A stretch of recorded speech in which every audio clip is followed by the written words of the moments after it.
nose.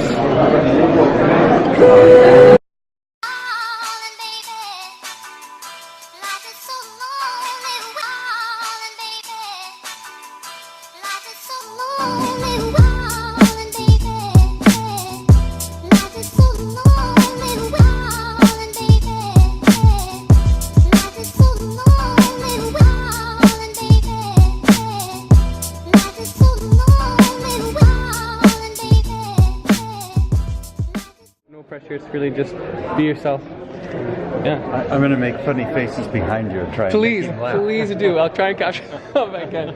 So my friend, introduce to our audience here. What's your name and what are you working on here? Alright, so my name is Gustav Danielsson and I'm from Sweden, from a company called Selling, and we do 3D bioprinters and 3D bioinks. That's terrific.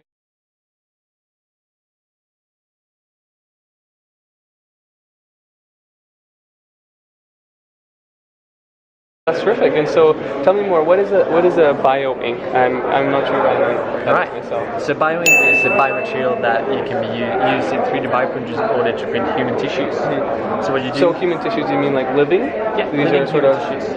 Blood pumping tissues. That's it.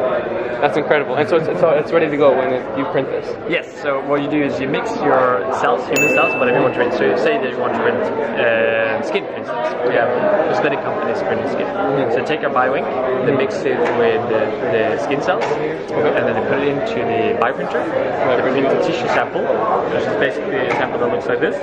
Okay. And so then, for that, example, then kind of looking at sort of the for about a month. what exactly do you hear about human skin, the industry of 3D printing, both in your sector, about a month in general? Well, we're really exciting to build a community around 3D bioprinting and make this available for everyone. Yeah. Our bioprinters are the most cost-effective on the market, which means that we can enable researchers anywhere in the world with any kind of background to get into this industry and be part of the revolution of bioprinting and changing the way that we get human tissues into patients. That's pretty exciting if you ask me.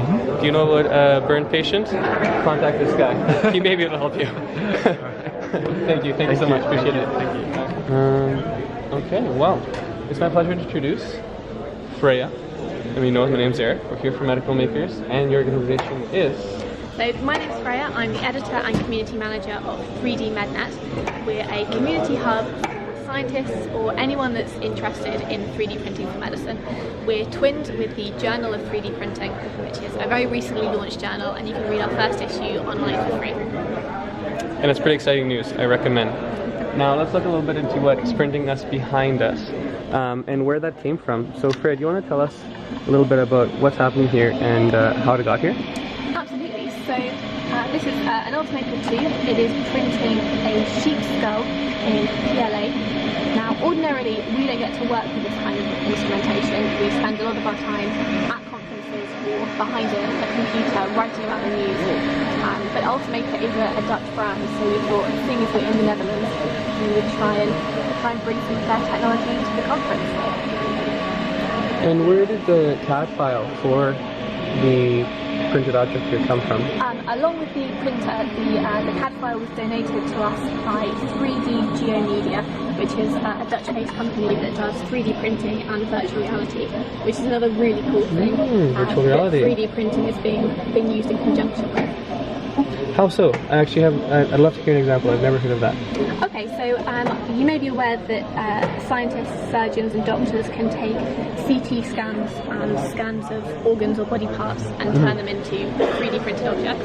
Yes, absolutely. People that are more familiar with virtual reality technology can create virtual reality files of those CT scans, so surgeons can get inside your body and really visualize where the issues lie. Right. Obviously, that's not very widely available yet. It's still quite early stages. Yes. But it's another application of 3D technology. That's very neat. So if someone were to connect to this hub, what would be some things they can expect to come up with? So you can get free access to various articles from the Journal of 3D Printing. We also have educational webinars on 3D printing topics medical related things.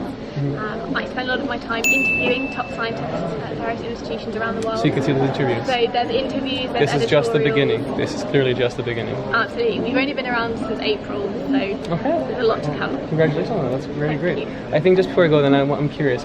What gets you excited about the future of 3D printing? What do you see? What gets you out of bed and you're like, oh man, I'm so happy to be in this industry? I think the thing that really excites me is the fact that we don't really know the full potential.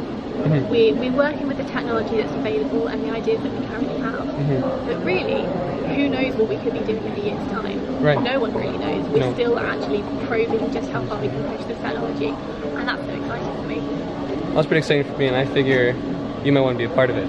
Come join us.